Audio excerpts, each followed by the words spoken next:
So we are blessed today to have with us Suzanne Camino from the Meta Peace Team. She's going to be speaking about the power of nonviolence. Unless you should think that nonviolence is a wussy way to deal with things, I want you to know that it takes great courage to be in the presence of violence and to be nonviolent. So let's have a nice welcome for Suzanne Camino.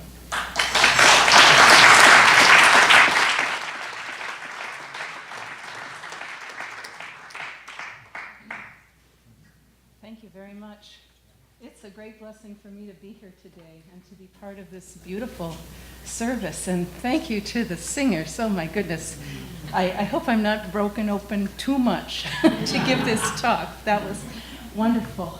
So I'm thinking about that refrain we were meditating on. Burn away everything that stands in the way of love. And what does that have to do with nonviolence? Well, there are a lot of things standing in the way of love. You might have noticed. And nonviolence is one of the answers to that. And that's why I'm here today. In preparation for coming today, I took a look at the website for the Interfaith Center. You've been on my radar for a long time, and I know about some of the wonderful things that are being done here. But when I read about the guiding principles, I knew that I was going to be literally in some ways preaching to the choir here. Especially this jumped out at me, if you don't mind me telling you about yourself. We affirm the inseparable oneness of spirit and humankind. We affirm that each person, indeed all of life, is part of the healing of the world. And on behalf of the Meta Peace Team, I want to say us too. Our vision on our website, from our website to yours, we seek a just world grounded in nonviolence and respect for the sacred interconnectedness of life. This is our vision, and you know that the world right now is not manifesting our vision. That is up to us. Our work at Meta Peace Team has 4 pillars. We educate people about nonviolence. We train people in the methods of nonviolence. And there is a training here on Saturday, November 17th, our basic all-day training from 9 to 5. And I strongly hope that you will consider coming and taking this training. Third, we place peace teams in areas of conflict around the world. We are an unarmed civilian protection force, and we go wherever we are invited. And finally, we connect with other peace and justice groups in order to strengthen that web of people working for a just world grounded in the sacred interconnectedness of all people and things. So I thought I would tell you a story about my own introduction to the power of nonviolence, and then I'll tell you a little more about Meta Peace Team and what we do. I know that most of you remember those horrible days after 9/11, where we were just beginning to deal with our grief when I feel like our grief got hijacked and the drums started beating for war. I was a young mother, and I see this music, I knew it was going to get me. Anyway, I had grown up like a lot of you during the Vietnam War, and I often wondered if I had been an adult during Vietnam, what would I have done? What would have been my reaction? And here was my Vietnam, I thought, as the drums were beating for war in Afghanistan. And I thought I had to do something, and I didn't know what to do. I'd never been politically active. I'd never been active in peace and justice. But I thought, well, I remember that you make a sign. You make a sign and you go stand somewhere. So I emailed all my friends and relatives and I made my sign. And I thought everyone I knew would come join me. Everyone would come say no to this war. Well, it didn't work out like that. I ended up standing alone with my sign, feeling kind of foolish, but also feeling like, well, when my daughter's older, I'm going to tell her that I was out there. And I was saying no. And eventually a couple people joined me. I had one friend who joined me. She wasn't sure if she was against the war or for the war, but she was for me, so she just came and stood with me. Another friend joined me with her little baby. And after we'd been there for about 3 weeks, this Jeep drove by, and there was a very angry man in the Jeep, and his face was all red, and the window was rolled down, and he started screaming at us, F you, making obscene gestures. Don't you know they want to kill us? Don't you know they want to get a nuke and nuke us? What is wrong with you? And we were shaking. We were scared, and I was very scared. And we were back the next week, and so was he, with the window rolled down, yelling at us. The third week, he had a little boy with him in the front seat, no car seat. And this is not that I'm judging. And the whole thing was, he took the little boy's hand and he forced his middle finger up in a gesture, and an obscene gesture. And I just got sick to my stomach. I had never seen anything like that before, and I thought about that all week. And my friend Felicia said, we're going to pray for that man. Okay, we're going to pray for that man. Well, weeks went by, other people joined us, people with other causes joined us. I learned about the conflict in Israel and Palestine. I learned a lot that I had not known before. And my friend in the Jeep kept coming by, but eventually he stopped yelling at us, and he just waved. And I waved. And then there were weeks when he wouldn't be there, and I'd think, oh, what's wrong? I hope he's okay, he didn't come by. Well, we did this for about a year, and I don't remember what point during that year his Jeep got stuck at a long stop sign. And I thought, well, this is it. I'm going to go talk to him. And I had my big sign, and I remember it was windy. And my sign was kind of flapping in the breeze, and I ran over to the Jeep at the lane, and he rolled down the window. And I hadn't thought about what I was going to say. And I pointed at his son, and I said, I have a daughter about his age. And he started talking really fast, like he had thought about what he was going to say, and he had anticipated this meeting. And he said, I wish the world could be the way you think it is. I wish it could, but I think you're really naive. And I didn't know what to say, but I know that I don't argue with people at protests. I had learned that much. And so I said, well, I sure do like seeing you every week. And he leaned back like we were two parents at a Little League game. And he said, oh, my son and I enjoy it.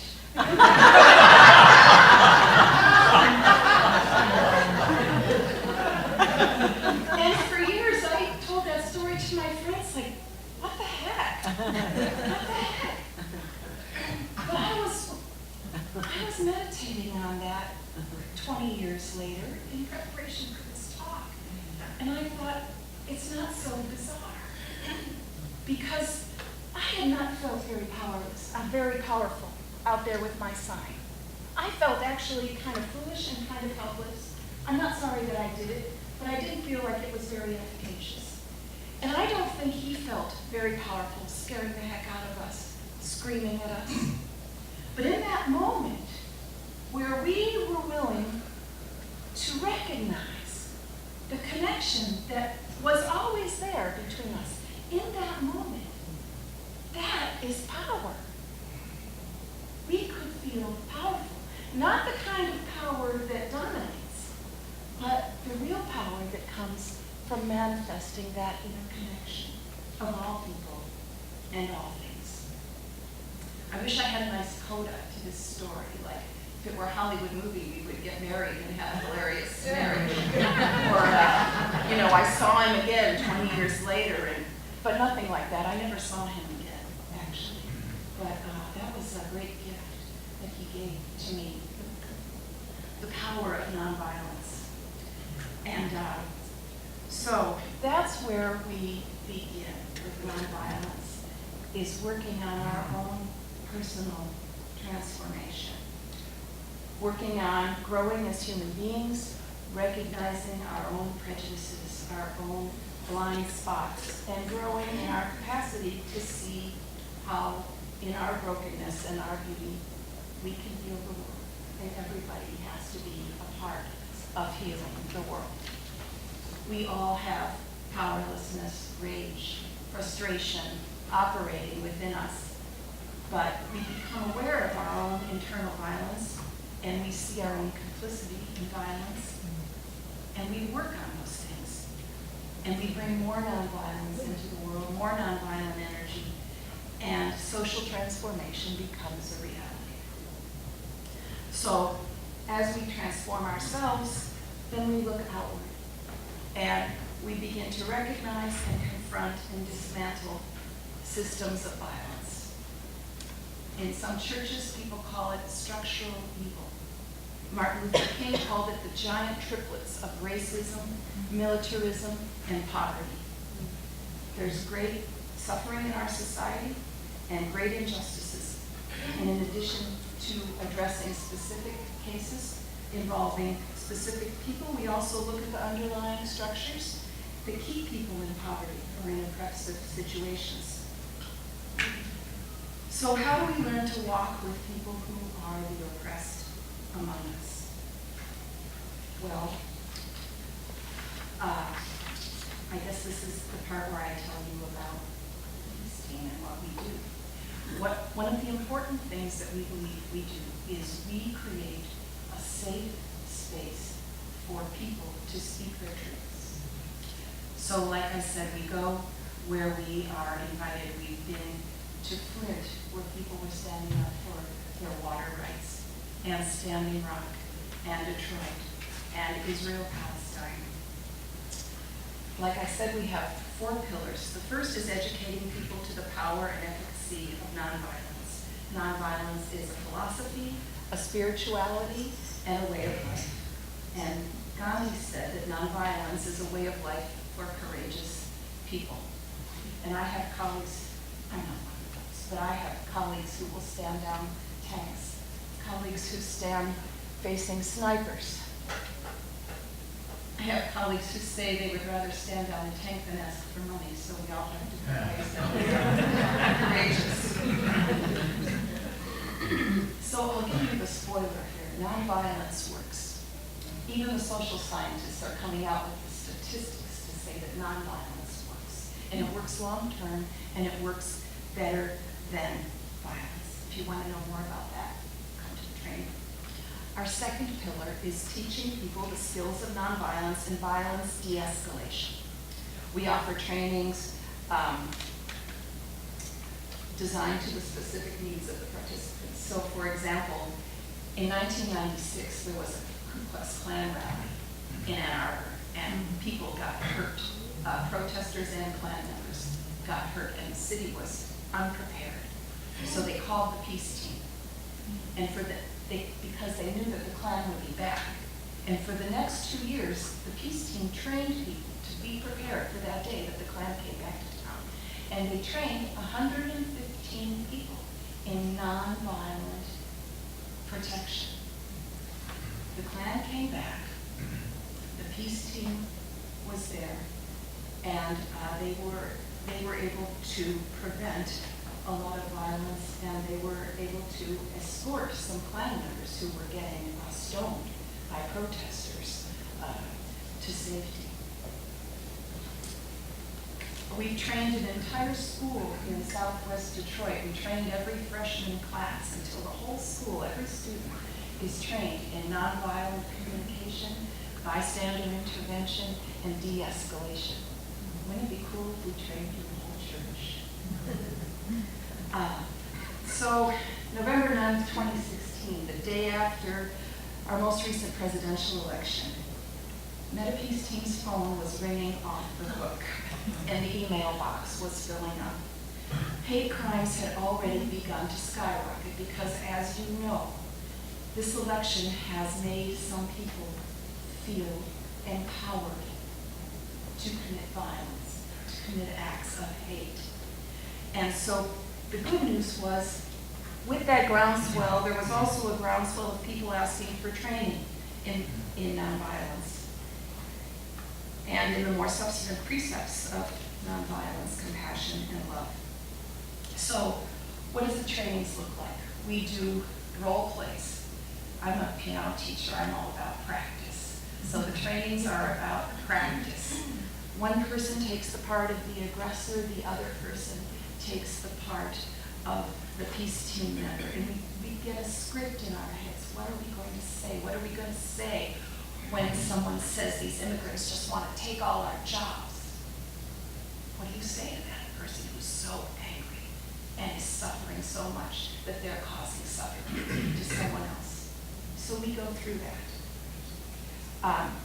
And people take the trainings for all kinds of different reasons. Maybe they want to be prepared to step in if they see someone being harassed. Maybe they want to be able to talk to their own kids with less violence in their heart. I have used the skills I've learned to talk to an unscrupulous contractor who was working on my house, and after he had destroyed a big part of it, was calling and threatening me with violence, and he let me know he was a gunner. And the phone would ring, and I would think, "Net peace team."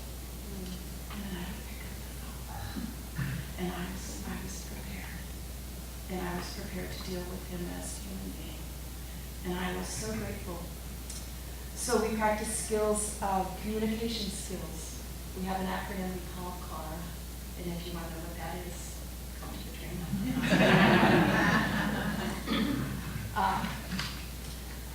Our third pillar is we place peace teams in areas of conflict. Like I said, we are an unarmed civilian protection force. Trained Meta-Peace team members willingly put themselves between the aggressors and the potential victims. Now, we're not stupid, and we're not looking for trouble. Our favorite gig is one where nothing happens.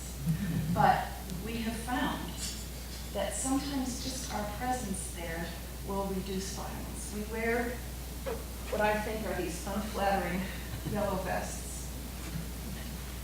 And when we put this vest on, this is powerful. We're connected to our team members, and the team members never act alone. We always act in pairs or in small groups that we call affinity teams. So if I'm assigned to an affinity team of 4 or 5 people, and we are at the Pride Parade in Lansing, and there's been violence threatened, so they've invited us to come, which has happened on most years.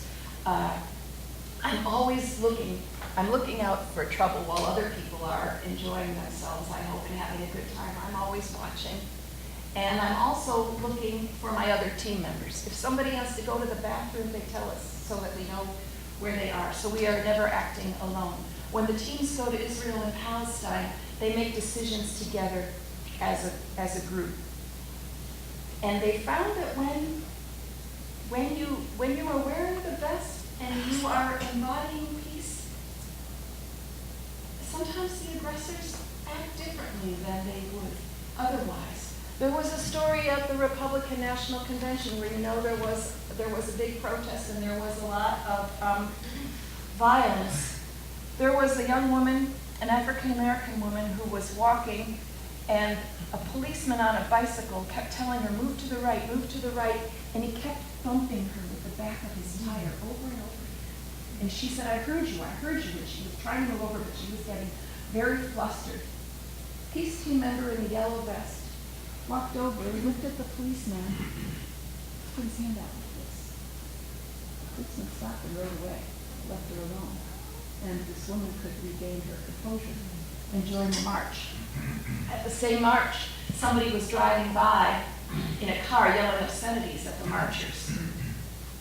Driving slowly, a peace team member walked up to the person in the car, looked them in the eye. They stopped. I think the aggressors, they become aware of our connection. They remember who they are. That's what we've been talking about today, right? Remember who you are. One of our jobs as peace team members is we remind people who they are, who their true selves are. You are not a person who hurts other people. That's not why you're here. Finally, we connect with other peace and justice groups, and I feel like today has been a really nice connection for me. We were at the March for Our Lives in Ann Arbor recently. I'm just remembering that there was a young man who the police, he was doing some street theater that involved a crowbar. Not a crowbar, it was wire cutters. And the police took his wire cutters because they said it was a weapon. And he was a very small young man, and he was about 18 years old. And he asked if we would go with him to go talk to the police about getting his wire cutters back. So we were wearing our vests, so we accompanied him to talk to the police. We didn't do the talking for him. We just sort of stood back and watched. And I think it was really important that we were there because the police were giving him a really hard time. They wanted, before they would give back his property, they wanted his name and his address, and they wanted to see his driver's license. And his voice was shaking, but he said, "Am I under arrest?" "No, we just need to get this information." But he stood his ground. He didn't give them the information, and eventually he got his property back. And that's power. That's power. So to bring the discussion back to us and to you, there are some sheets at the end of each row. We call them our next step sheets. You've been working on your own personal nonviolence. The next step, if you are interested, is to get the training. Get the training in nonviolence and how to manifest that nonviolence in the world. And I would love for you to look at the sheet. And is there anybody who needs one? I have more up here.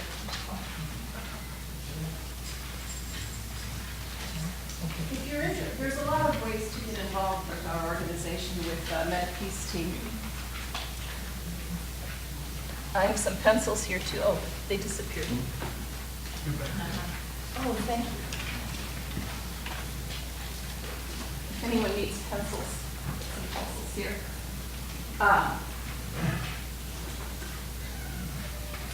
The one I'd really like you to consider is attending the training. And if you're interested, you can just put your name on here and you can circle attending a nonviolence training. And you can write November 17th if you're available for that one. And if you're not available for that one, somebody can get in touch with you for when there are other trainings available. And then there's various other ways to be in touch with us, to get our news updates, our email. If you're interested in making a donation, like I said, my colleagues are not so good at asking for money, and we always need money. There's envelopes in the lobby.